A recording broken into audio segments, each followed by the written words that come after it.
Керамисты в основном мягкие, добрые, отзывчивые. То направление, которым я занимаюсь, оно рассчитано просто на какую-то игру какую-то и так далее, восприятие, как интерьерные вещи. Я люблю цветочки лепить. Ну, я как бы на них расслабляюсь, люблю в природе поискать какие-нибудь интересные формы и так далее. Ну, взял, допустим, кусок глины, да, намял, нажал, и уже получился отпечаток какой-то там, фитюлечка. Материал мягкий, податливый, вот лепишь, и душа радуется.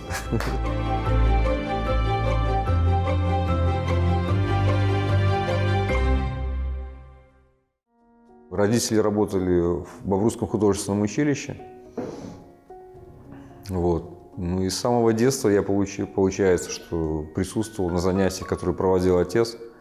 Он вел керамистов с самого еще дошкольного возраста, либо младшего школьного. Вот. Потом присутствовал у него, ну, кроме занятий, еще в мастерской был, когда у него своя мастерская появилась. Он мне давал какие-то простейшие делать, ну, работу простейшую, какую-то подсобную такую. Там поглазуровать что-то, там глину перемять. Он хорошо учился в школе, но он очень такой прилежный мальчик, да, очень красивый, он всем нравился. И когда его очень обожали даже в детском саду, да, да. Вот. И, ну, хороший парень был, в общем-то, да. Он такой вообще дисциплинированный, такой ответственный. Когда учился в Витебском педуниверситете, то делал дипломную работу из керамики. Вот. И тогда уже, когда начал работать над дипломным проектом, вот, то у меня был вариант либо как бы делать как бы в его стиле работу, вот, либо делать что-то отличное. То есть тогда уже я задумался, то есть, что я, в принципе, ну, копирую его стиль какой-то, подражаю, потому что мне, в принципе, нравился его подход, нравится керамика и сейчас нравится. Вот. Ну, я задумывался над тем, что надо что-то свое, как бы, вот, и радикально изменил как бы, ну, как бы направление, где-то особенно, ну, под влиянием моего педагога Колодовского Ивана Ивановича, который сейчас преподает в Витебске. Вот, он скульптуру преподает, и он у меня вел диплом. И он мне тогда посоветовал обратить внимание на Генри Мура, то есть на его пластику, как бы. И вот я как бы под воздействием, под влиянием его пластики какой-то начал работать уже над своим дипломным проектом. И тогда уже началось как бы, ну, как бы формирование какого-то моего такого стилевого направления. Ну, это какая-то, знаете, ну, больше обобщенность, какая-то условность, ну, уход от натурализма какого-то, может быть. То есть, ну, современные направления, они как бы характерны чем, что оно, как отец сказал, искусство для искусства во многом, то есть, ну, не рассчитано на массового потребителя. То есть это уже как бы не настолько декоративно-прикладные вещи, а декоративные вещи. То есть декоративное искусство. Ну и, в принципе, сейчас в современном уже как бы таком понимании чаще всего звучит не декоративно-прикладное искусство, а декоративное искусство. То есть оно как ну, то, что уже выделилось в особое направление. То есть не обязательно художники занимаются керамическими только чайниками, какими-то чашками и так далее. То есть они уже занимаются высоко такими художественными вещами. И обычному зрителю, который приходит на выставку, часто непонятно. То есть, ну, потому что необходимо как бы, ну, такое напряжение, напряг, то есть, ну, какое-то минимальное образование, чтобы понять, что же там художник хочет как бы изобразить, там, донести и так далее. Про керамику у нас разговора вообще не было, откровенно говоря. Я не пытался я на него там давить, топтать. А он что-то потом туда-сюда, и я смотрю, у него такое вот хорошее скульптурное направление именно вот в керамических этих материалах. Вот и все, и вот он пошло и поехало у него. И после окончания он сделал выпускную работу, диплом, значит, у меня лепил в мастерской. Я не вмешивался, я совершенно не вмешивался в то, что он там делал.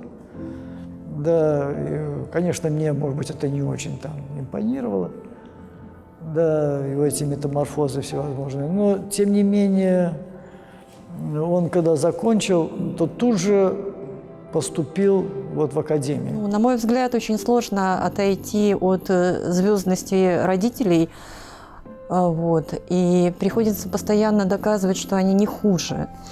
Так вот, про Максима могу сказать, что он он ничего не доказывает, он делает такие работы, которые говорят о его таланте, о его профпригодности, о его знании технологии в керамике. Максим делает очень интересные работы, я бы сказала, для Беларуси он имеет отдельное свое лицо. Удивительно, влияние отца только может работоспособность. Он очень много, отец Валерий очень много работает, очень много выставляется. У него обширные всегда персональные выставки. И вот эта работоспособность, она передалась Максиму. Вот только те. Но и все думали, что он будет похож на Валерия, потому что мы того художника уважали. Но это совершенно не похож. Совершенно он уникальный художник. Когда я только еще начинал в чем-то разбираться, он мне давал задания по композиции. То есть, я рисовал, я больше графикой увлекался одно время, рисовал, и он сказал, что обрати внимание на какие-то простые вещи, которые нас окружают. То есть не нужно что-то там выдумывать, такое надумывать. Ты посмотри в окно, конкретно на этот пустырь какой-нибудь заснеженный, да, и посмотри, как там какие-нибудь, не знаю, металлические решетки, там, конструкции из этого снега вылазят там, или еще что-то. То есть на этом можно играть, уже исходя из этого чего-то. Вот. То есть отталкиваться через какие-то простые вещи, то есть выходить на какие-то глубокие. Вот. Через то, что доступно человеку. То есть, стараться, в общем, не надумывать что-то, а стараться брать то, что человеку понятно, близко, и это преобразовывать, это с этим работать. То есть, его вся керамика, допустим, она на этом основана. То есть, берешь какие-то простые вещи, то есть, если взять, допустим, не знаю, сковорода какая-нибудь с яичницей или еще что-то, они что там жарятся, или последнюю работу, которую мы делали тоже на пленэре, она коллективная немножко, а идея основная его. То есть он лепил печку-буржуйку. Печка-буржуйка, то есть как арт-объект какой-то, представляете. Дает очень хорошие советы всегда, отдельные. Поэтому у него есть понимание, он понимает свое место в этом искусстве, понимает, какое место занимают другие. Я ему в свое время сказал, что тебе не хватает цвета. Но единственное, чем он разбавил себя, это тем, что он все-таки делает какие-то вкрапления цветовые глазурью. У него очень выработалось великолепное лицо. Появилось свое, отличительное. Вы даже сейчас если экспозицию смотреть, то многие работы, как знаете, с одного гнезда, что называется, да? А у него все-таки они отличаются. Отличаются таким благородством своим, все. Мне бы, конечно, может быть, что-то хотелось бы, чтобы он там еще чего-то. Ой, Валерий Аркадьевич, это, конечно, да, он очень темпераментный по своей натуре. Он вспыльчивый, но в то же время он и добрый. Вот. С папой, я считаю, у него хорошие отношения. Они как-то умеют ладить между собой. Но он сложнее, чем Максим. Сложнее. Потому что у него и годы, и профессионализм, и в конце-то концов слава и звездность, я считаю. У нас как-то вообще в роду не принято особенно хвалить. Я очень самокритичен, да, и очень критически отношусь к другим тоже. Но, конечно, я могу сказать, что работа хорошая, работа это. Но, понимаете, это же... Я думаю, что у нас, к сожалению, в керамике, наверное, как и вообще в творчестве, во всех видах творчества не хватает критики нормальной, понимаете? Ее нету просто. С Максимом я познакомилась в очень трудные годы, но в то же время появились спонсоры. Это очень важно. И я в то время работала референтом по работе с детьми и молодежью в Союзе художников, делала детские международные пленэры и восстановила секцию молодых художников.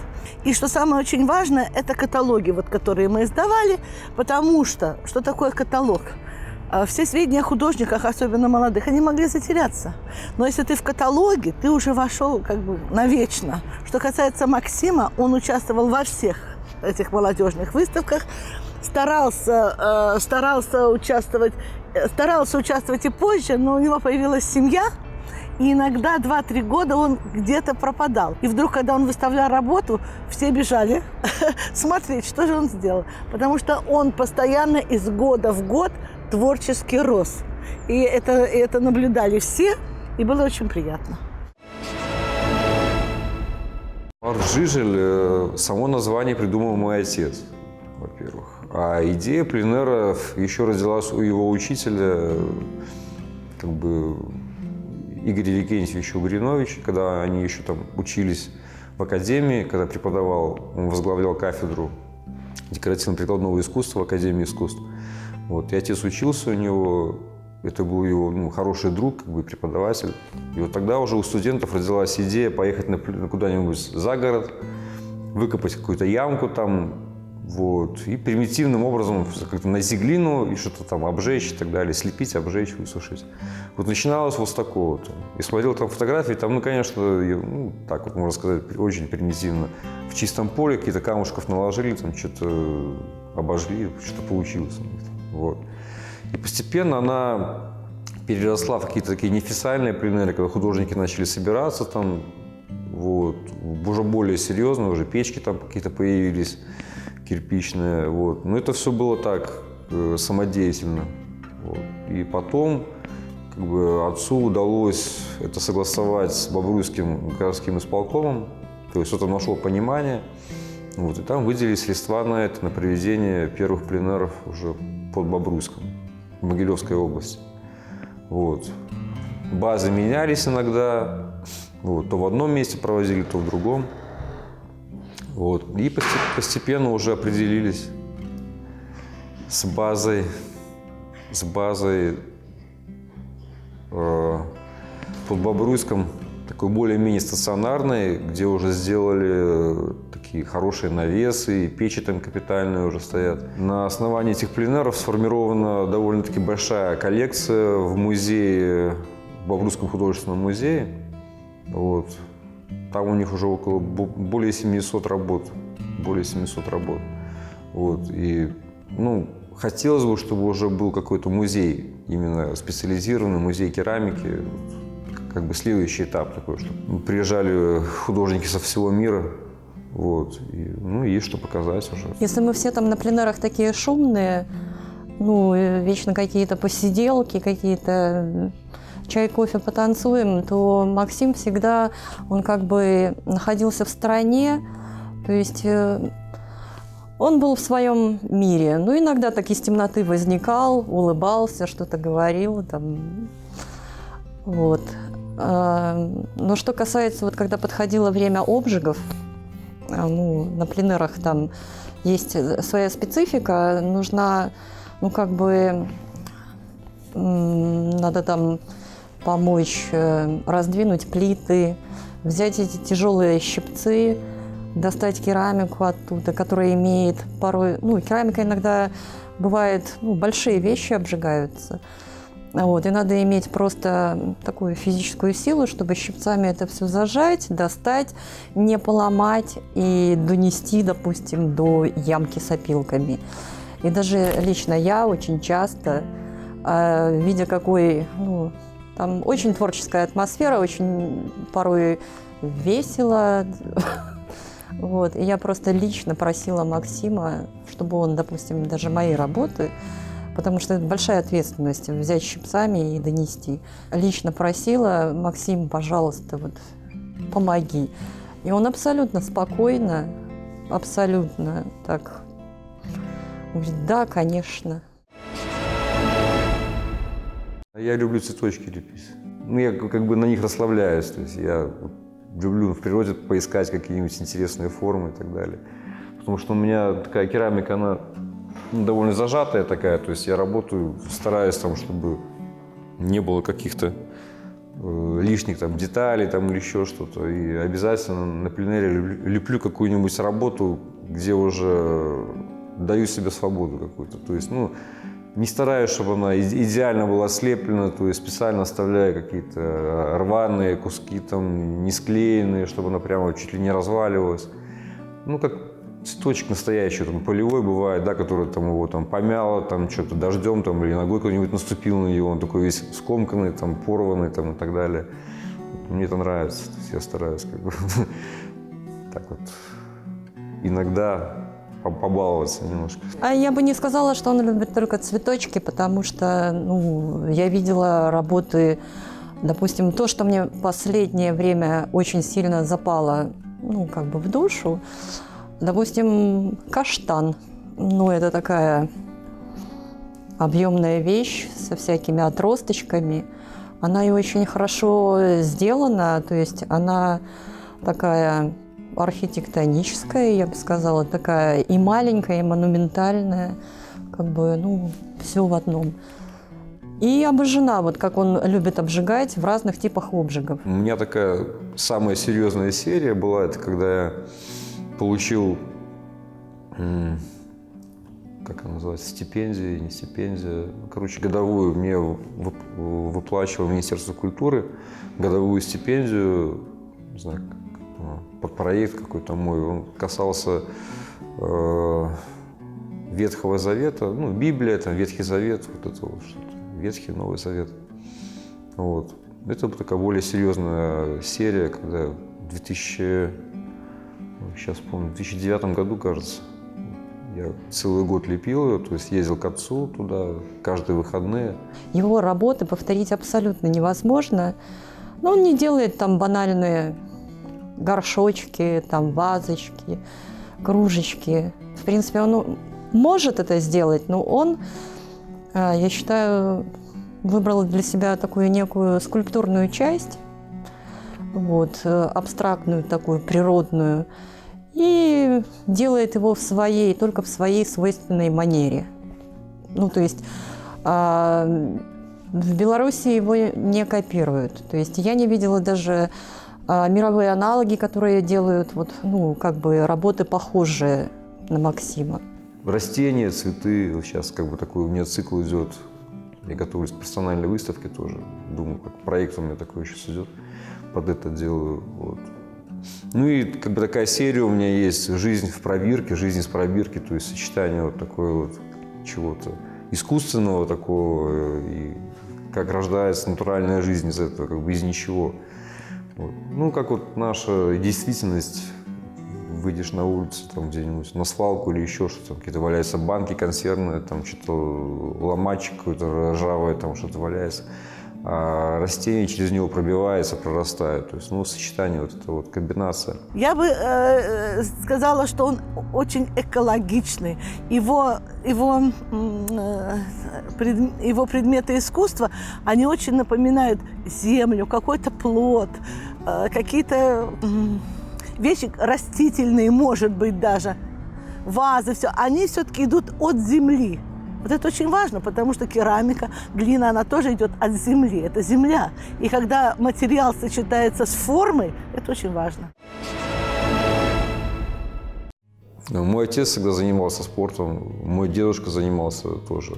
То есть мой дедушка занимался боксом, вот, и привил как бы любовь к спорту, к занятиям физкультуры, к своим детям, то есть моему отцу, допустим. Вот.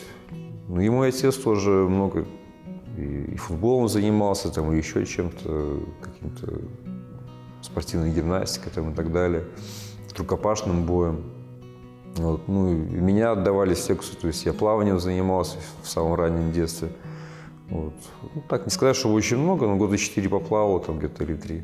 Захотел заниматься айкидо уже, когда приехал сюда, в Минск.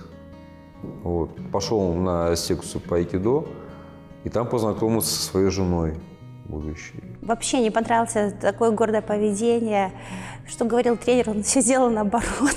А в айкидо, ну, все должны ровно сидеть, все должны слушать, там, кланяться. Там такая японская немножко такая система, и как бы только единицы могут себе позволить быть самими собой. И тут человек приходит, и всем говорят, беги по кругу, а он начинает делать что-то свое уже вот так вот с первого раза. Но я думаю, этот парень тут долго не задержится. Я там стараюсь вообще каждое утро делать гимнастику, зарядку, тренироваться. Это да, каждый день. Вот. Ну, утром, там, вечером, как получается. Ну, оно дает момент переключки. То есть даже если начинается какое-то зависание в чем-то, да, ну, не идет, допустим, там в керамике, мысли какие-то не идут. Идешь, позанимаешься, потренируешься, в этом направлении продвинешься, вот, переключишься на другую какой-то вид деятельности. Либо наоборот, там, в спорте получается какой-то стопор начинается там, и так далее. Ну, даже может травму получить тоже, да, еще что-то. Вот. У тебя есть возможность полепить, порисовать, переключиться на что-то другое. То есть, ну, оно как бы вот взаимодополняет все время. Но плюс к этому керамика – это довольно-таки физически тяжелое занятие, да. Поэтому нужно быть физически крепким, чтобы тягать все мешки с глиной, мять эту глину и так далее. Да даже саму керамику, которую привозят на выставку, все эти коробки ты загрузи в машину, выгрузи, упакуй, выстави и так далее. То есть, ну, это же довольно тяжелые кирпичи. Максим там где-то работает, вот в то время, когда на пленэрах все веселятся, там какой-то, ну, это же международные междусобойчики такие, вот. А Максим в это время, наверное, где-то тренируется в лесу со своими детками, то есть какие-то упражнения по айкидо делает, я так понимаю. Вот. И тем не менее он умудряется там лепить, и на выходе после пленэра ты видишь, что человек слепил достойную работу. Трудолюбие, простота и талант. Но он об этом не кричит. У меня же 4 мальчика, притом 2 взрослых. Один живет в другом городе. Но я стараюсь отследить, но чтобы у всех все было хорошо. Если у них не очень хорошо, то чтобы, ну, как-то пожалеть. Вот. Ну, Максим Валерьевич, я говорю, это отдельное какое-то государство, отдельная страна, отдельная наша такая вселенная. Мы все уважаем его. Ну, как бы не всегда согласны, но нас больше. Ну, уже где-то смирилась, видимо, да, уже за столько лет. Потому что, ну, уже начинает сама что-то лепить. Да, ну, у меня дети, они вот все как бы прошли через мой кружок. Вот. Начиная с самого старшего и сейчас заканчивая младшим. То есть все приходят, что-то лепят. Вот. Старшие участвовали в выставках, в городских, в республиканских. Там, занимали места какие-то. Они как-то не планируют дальше развиваться в этом направлении. Но я их понимаю, то есть, в принципе, что это так. Если что-то есть какая-то потребность внутренняя, да, тогда этим нужно заниматься. А так вот за уши притягиваясь, как бы, ну, не притянешь. То есть, ну, пускай учатся чему-то другому, то, чему им действительно интересно в жизни. То ли художника невозможно до конца понять, то ли, может быть, вообще другая, чужая душа потемки, но это один из людей, которого, максимально близко находясь возле него на всех работах, это, как бы, не то, что это какая-то игра, это, как бы, так есть, но как бы максимально закрытый человек. Внутренний мир его закрыт, для меня, например. Он иногда чуть-чуть раскрывается. То, что для него очень максимально важно, когда он это делает, это закрыто от всех вообще. Но только дочка может так вот просто заглянуть, и он так вот плавненько от нее... Это единственный человек, наверное, который может просто туда заглянуть. Мы видим только конкретный результат. Максим вообще... Я так смотрю, это просто какой-то идеал. Он не пьет, не курит. У него большая дружная семья. Он занимается айкидо. И, наверное, вот мне кажется, вот эти занятия айкидо, как бы пронизывают Максима и все его отношение, своей вот этой восточной философией. Он спокойный, он не конфликтный, он... мечта, наверное. Я пока про другие материалы не думал. То есть у меня кроме глины, кроме керамики, как бы не особо, ну, понятно, что ли, как бы, как с этим работать, не особо близко. То есть мне металл не очень нравится из-за своей жесткости, как бы, такой, из-за такого усилия, которое нужно прикладывать к его обработке. Но керамисты в основном мягкие, добрые, отзывчивые. Ну, взял, допустим, кусок глины, да, намял, нажал, и уже получился отпечаток какой-то там, фитюлечка. То есть столько сил не нужно прикладывать. Ну, материал мягкий, податливый, вот лепишь, и душа радуется.